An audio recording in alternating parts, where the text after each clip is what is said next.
Patrick Bailleul vit à Chaux dans les Ardennes. Il y a 3 ans, il a obtenu un emploi de vigile à la centrale nucléaire qu'EDF a construite sur la boucle de la Meuse. La centrale est à 500 mètres de chez lui. Quand il fait beau, il va à son travail à pied. Patrick est marié, sa femme s'appelle Thérèse, mais il préfère l'appeler Marie. Ça va, Marie? Sympa. Il repenche encore en avant. En avant? Oui. Ah. Ouais, ça va. Le plumeau? Ouais. Il est droit par rapport au... Ouais. Que je sois pas en arrière comme ça. Non. Ça fait pas Il est beau. droit. Non. Ça, c'est le gars qui va à la pêche. En 1824, les mineurs qui travaillaient dans les mines de fer à ciel ouvert de Florène et de la région se sont trouvés devant des fièvres qu'on appelait les fièvres des marais. Et tous les ménages étaient décimés par cette fièvre et ils ont alors décidé de faire un pèlerinage à Saint-Pierre. Et les fièvres ont été arrêtées, pour ainsi dire, immédiatement. Patrick Bailleul a entièrement refait sa petite maison de ses mains. Longtemps, il a espéré qu'il rachèterait un jour l'autre moitié de la bâtisse pour s'agrandir, mais les propriétaires ne veulent pas vendre. Hormis Napoléon, Patrick aime les courses de stock-car et les marches militaires. À l'âge de 17 ans, je me retrouvais à la sortie d'école, pas d'emploi, sauf des emplois saisonniers. Alors mon choix était simple, soit que j'avance l'appel, ou soit je m'engage. Comme j'ai une famille où il y a pas mal d'engagés, je me suis dit pourquoi pas. Puis à Metz, comme on n'était pas tellement renseigné, on nous a appelés par notre nom. Les noms qui suivent côté FFA, les autres à droite. FFA pour moi ça voulait rien dire. C'est seulement en arrivant en Allemagne que FFA, on s'est aperçu que ça voulait dire Force française en Allemagne. Alors là c'était un peu un coup de tête, révolté, déçu. J'ai fait mes 12 mois, j'ai terminé. Jean-Marie Parmentier est ouvrier imprimeur à Bruxelles. Il revient souvent à Florène, où vit encore sa vieille mère, qui l'accompagne en voiture faire ses courses en France. Après, on redémarre, comme ça, par ici. Jean-Marie est natif de Florène et ne s'est jamais marié. Ça va? On vient filmer. On vient filmer. Ben monsieur, il vient faire un film, hein. Dis Emmanuel. Dis Emmanuel. Il va arriver. Napoléon Bonaparte est originaire d'Ajaccio, en Corse. Son père est mort quand il avait 16 ans, mais ses études terminées, à l'école militaire de Brienne, il ne retourna lui que rarement voir sa mère, car les événements politiques l'occupaient beaucoup. Il avait de nombreux frères et sœurs. Son préféré était le plus jeune, Jérôme. Le comble, c'est un Parisien qui m'accoste et qui me demande « Que représentez-vous » alors que nous avons exactement le même costume que la garde impériale de Napoléon. Hein. Ça, c'est un petit peu aberrant, à la limite étonnant. Pourquoi Napoléon? Parce que je vous disais, il a apporté beaucoup en Belgique. Quoi. Il a fait un passage à Belgique, dont la fameuse bataille de Waterloo. Je crois que c'est ce qui a, à mon avis,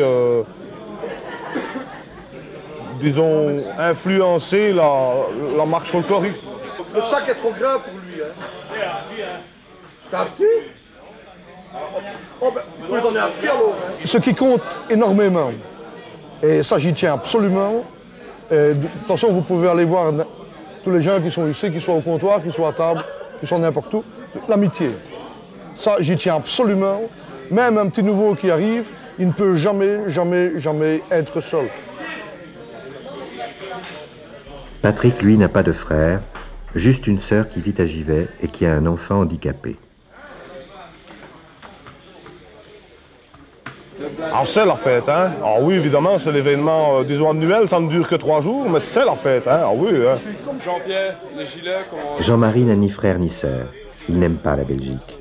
Quand il a un peu bu, il dit que c'est un pays de cons. Nous autres, à notre niveau, au niveau des grenadiers ici, nous n'acceptons aucune cantinière ni porte-chapeau mariée. Et leur âge pour participer à la Saint-Pierre, c'est 30 ans. une fois qu'elles atteignent 30 ans, même si elles ne sont pas mariées, c'est fini. La première femme de Napoléon s'appelait Joséphine. Napoléon l'aimait, mais il voulait un fils qu'elle ne put lui donner. Alors il la répudia. Sa seconde femme était moins jolie, mais elle lui donna un beau bébé. Ils le baptisèrent Napoléon François.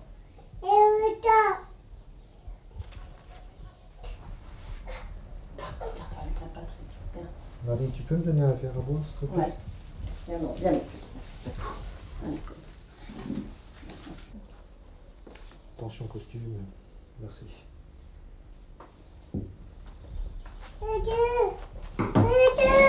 Attention au costume, oui. Elle va pas de manger ton costume. Et s'il y a bien à renverser dessus? Il n'y en a plus.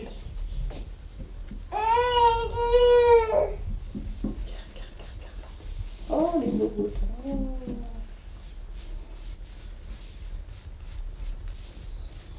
Petite cantinière.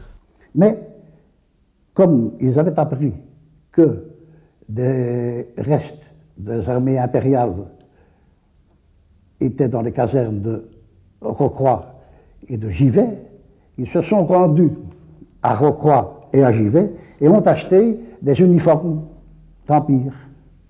Et c'est ainsi que naquit, en 1825, la marche militaire, à ce moment-là, de la Saint-Pierre.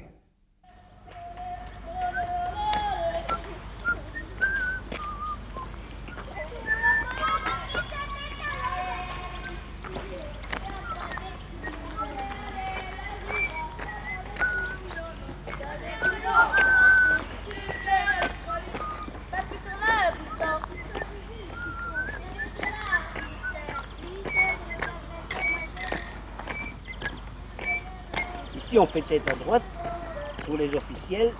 Alors, il y en a ici. Alors, nous, après, on se met comme ça. Et on attend. Il y a un bivouac. Puis, alors, il y a l'autre compagnie des Blancs qui arrivent. Et ils passent ici, eux. Ils passent devant la tribune. Et ils vont se mettre de l'autre côté. Donc, sur l'autre partie du tarmac là-bas, vis-à-vis de nous. Alors, les petits marcheurs seront là. Et alors, c'est ça le bataillon carré, quoi. C'est vrai que c'est une époque qui m'aurait plu. Porter le costume à longueur de journée, se battre sur des terrains de bataille, là c'était plus un coup de bouton électronique, là c'était carrément l'homme sur le terrain face à son ennemi. Hein.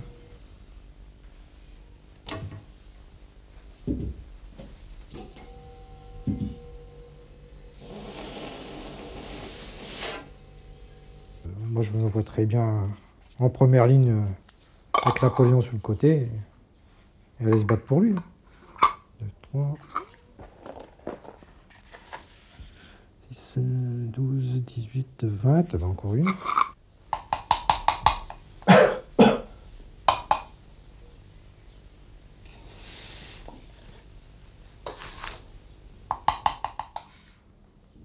Voir l'empereur, ça ce serait... c'est rêvé quoi. Pas d'autres mots. Mais il y a une réticence quand même. Parce que si on me donnerait le choix de dire, bah tiens, je t'offre la possibilité de partir là-bas en 1811, est-ce que tu es d'accord? Je dirais oui, mais à condition de prendre mon épouse. Après son premier mariage, Napoléon Bonaparte fut nommé chef des armées d'Italie. Il se battit à Solferino et fit la fierté de sa mère en obligeant les Autrichiens à signer la paix. À Florène, Patrick, Jean-Marie et les autres appartiennent à la Compagnie des Rouges. Elle a été créée pour accueillir tous ceux dont la Compagnie des Blancs, la plus ancienne, ne voulait pas. Au début, il y a eu des accrochages, des bagarres même les soirs d'élection ou de foire. Mais les Rouges ont fini par obliger les Blancs à signer la paix eux aussi. Maintenant, on est rouge ou blanc, plus par tradition, et chacun porte son saint. Les Blancs, c'est Saint-Pierre, ancienneté oblige. Les Rouges, eux, n'ont que Saint-Paul.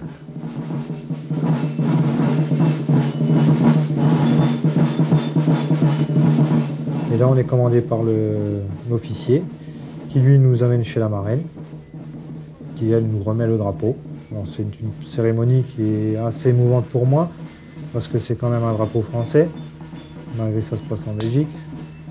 Et quand le drapeau sort du couloir, il y a des fois je me mets en face, exprès pour voir le drapeau, arriver, voir s'il est toujours beau. Et comme là, il y a 2 ans, là j'ai pleuré, oui, c'est vrai. Je ne me trouvais pas en face du couloir. Et on entendait les bruits dans la maison, mais on ne me voyait pas. Quand on voit sortir la pointe du drapeau juste en biais, là, il y a eu quelque chose qui est monté en moi, et je ne saurais pas dire pourquoi. Portez 1, reposez 1, en place, repos. Et là, c'est un peu le côté où ça me plaît un peu moins, quoi. On est obligé d'attendre que tout le monde ait été servi en boisson, temps de boire son verre. Dans la marche, arrêter pour boire, c'est une perte de temps. Je préférerais défiler encore une demi-heure que d'arrêter une demi-heure à une terrasse ou à un halte buvette, quoi. Enfant, Napoléon fut élevé dans une famille catholique et une fois nommé empereur, il n'oublia pas ses nombreux frères et sœurs. À chacun, il donna un royaume. Pourtant, le plus grand, l'Empire, restait destiné à son fils Napoléon François, qu'il chérissait par-dessus tout. Mais le petit était de santé fragile et sa mère dut l'emmener vivre, loin de son père, à la campagne. Nous allons essayer de prier un petit peu. Les petits là-bas qui sont dans les chaises, nous allons quand même offrir notre marche Saint-Pierre. C'est une marche, ce n'est pas n'importe quoi. Nous allons prier un petit peu pour que cette marche ne soit pas n'importe quoi, une danse ou je ne sais pas quoi, mais que ce soit une prière. Je sais que ça peut paraître folklorique, je sais que parfois il y a parfois un vers qui est en trop, mais l'aspect religieux est certainement dans le cœur de tous les marcheurs de Florène et d'ailleurs. Pourtant, Florène ne porta pas chance à Napoléon. En 1815, non seulement sa femme et son fils partirent dans sa belle famille, mais en plus, c'est sur cette commune qu'un de ses collègues, le général de Bourmont, le trahit. Sous un chêne de la forêt florénoise, il remit à l'ennemi ses plans de campagne juste avant la bataille de Waterloo.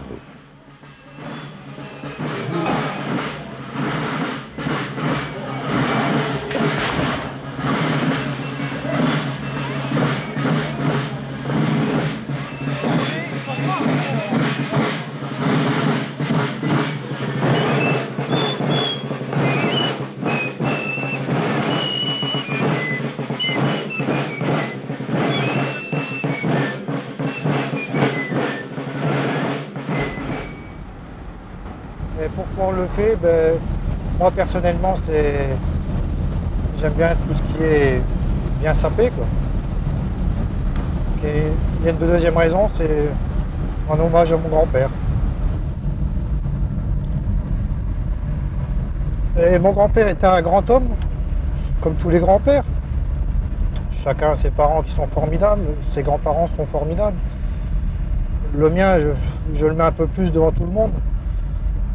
Parce que c'est un homme qui a connu la Grande Guerre quand même. Il a été prisonnier en Allemagne, il a souffert des nazis, et il s'appelait Pierre. Prions tous ensemble. Seigneur, tu nous as donné ce jour de sainte joie pour fêter les bienheureux apôtres Pierre et Paul.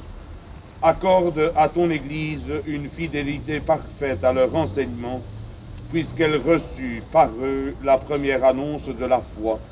Nous te le demandons par Jésus-Christ, ton Fils, notre Seigneur et notre Dieu, qui vit et règne avec toi dans l'Esprit Saint pour les siècles des siècles. Amen. Quand tu as eu une douffe à la bière, le matin, il faut boire une bière. Alors que tu es bien retapé. À jeun, comme ça, boire une bière. Contre la gueule de bois, Napoléon, lui, préférait le bicarbonate.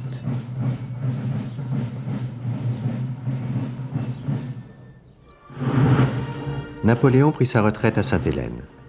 Il avait une aide ménagère et une femme de chambre qui lui rappelait sa sœur Marie-Paulette, mais ce n'était pas le confort qui lui manquait, c'était son fils.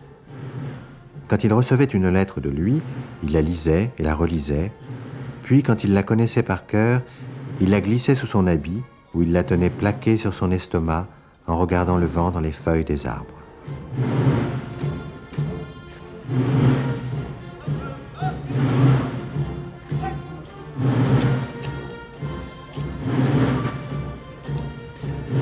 Il se souvenait aussi du passé, de son enfance à Ajaccio, de ses camarades de l'école militaire. Le régiment de Sambre-et-Meuse marchait toujours au cri de liberté, cherchant la route glorieuse qui les conduit à l'immortalité. Mais sur son rocher, Napoléon se souvenait surtout de ses vaillants grognards, ces baladins d'Empire qu'il connaissait tous par leur nom. Il y avait Michel Ney, Louis Davout, Louis Berthier, Joachim Murat, le mari de sa sœur. Mais il y avait aussi les obscurs, les sans-grades, Patrick Bailleul et Jean-Marie Parmentier, Bernard Crestani et le grand Lionel, tous ceux qu'il n'avait pas eu le temps de décorer.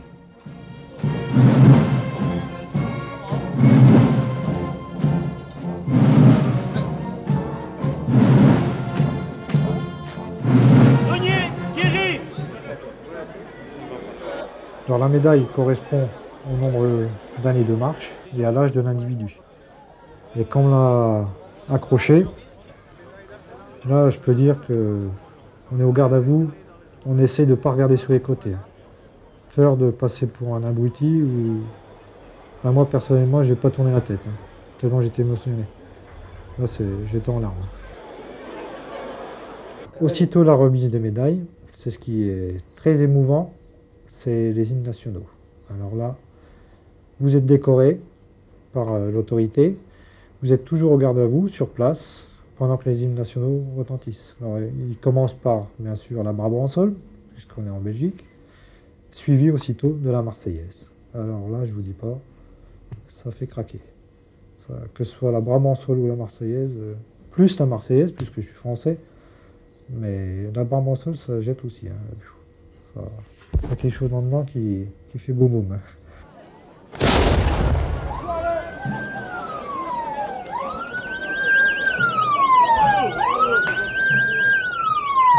À Sainte-Hélène, Napoléon se souvenait des soirs de bataille à l'odeur âcre, mais aussi de Marie-Ange, la cantinière sur l'épaule de laquelle il reposait sa tête, les jours de tristesse, quand sa femme et son fils étaient bien loin.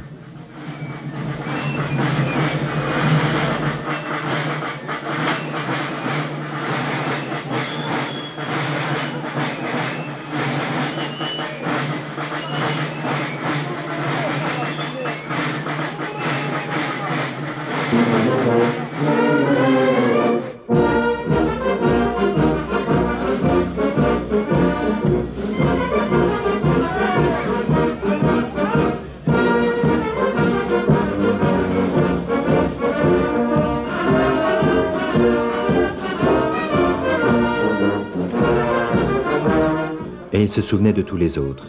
Georges Guillain, commissaire de police, Arthur Riboud, charcutier, Pierre Tisse, chauffeur de la ligne Florène-Tarsienne, René Lambert, médecin, René Van Leven, retraité des postes, Robert Lameuse, agriculteur à Mariembourg, Jacques Dumont, douanier, Jean Jordins, pharmacien, Philippe Saint-Huil, vendeur chez Demars, Vincent Thierry, pompiste, Philippe Héret, photographe, Christian et Yves Lemince, fleuriste, Clément Lavoine, négociant en bière, Georges Vauty, employé au Crédit Wallon, Philippe Simons, restaurateur.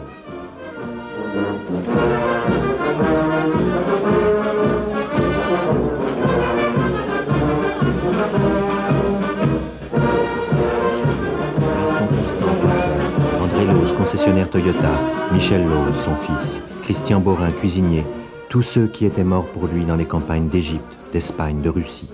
Ces millions de morts transpercés, éventrés, couchés, piétinés, déchiquetés par amour pour lui, et qui défilaient maintenant dans sa mémoire. Il les revoyait marcher en carrés impeccables, et il les enviait. Il se disait qu'ils étaient passés de l'autre côté, qu'ils marchaient pour toujours unis au royaume de Dieu, tandis que lui, faible mortel, restait là sur son île, avec sa jambe qui lui faisait mal et sa vue qui baissait.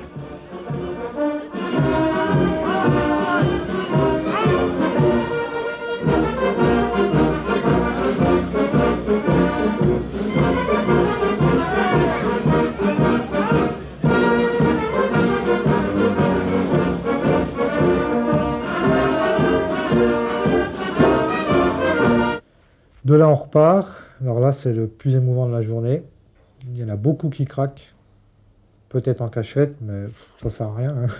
On est comme on est. c'est la remontée du Saint à l'église. Alors là, bien sûr, s'ils mettent l'Ave Maria de Schubert et que le Saint monte lentement avec un beau soleil, eh ben, moi, automatiquement, je pleure.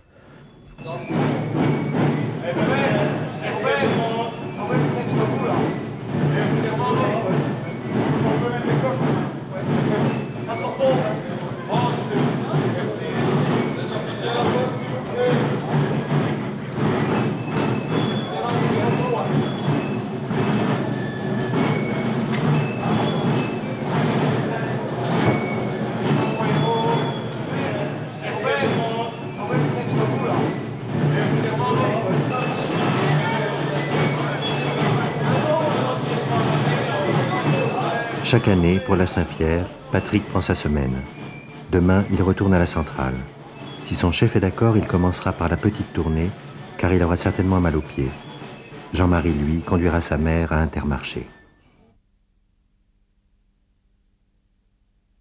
Somme toute, la marche Saint-Pierre à Florenne est à peu près telle qu'on la trouve décrite en 1894. Elle est splendide. Le coup d'œil est charmant. Les toilettes sont jolies. Chacun a ses habits de fer. Les soldats improvisés à l'uniforme bariolé défilent fièrement. Peu importe de la part qui est faite à la vérité historique de Saint-Pierre. Ce qui importe, c'est que le marcheur ne dépose pas les armes, que ne se taisent ni les fanfares, ni les fifres, ni les tambours, qu'il continue à vivre dans la tradition et la gloire en inscrivant chaque année au livre de l'histoire une des pages les plus somptueuses du folklore de l'Empereur-Saint-Prémeuse, la marche Saint-Pierre de Florenne. Florenne, la cité natale d'Arlette, mère de Guillaume le Conquérant, roi d'Angleterre en 1066, mais là, une autre page de l'histoire de Florenne revient et nous espérons la faire revivre un autre jour encore.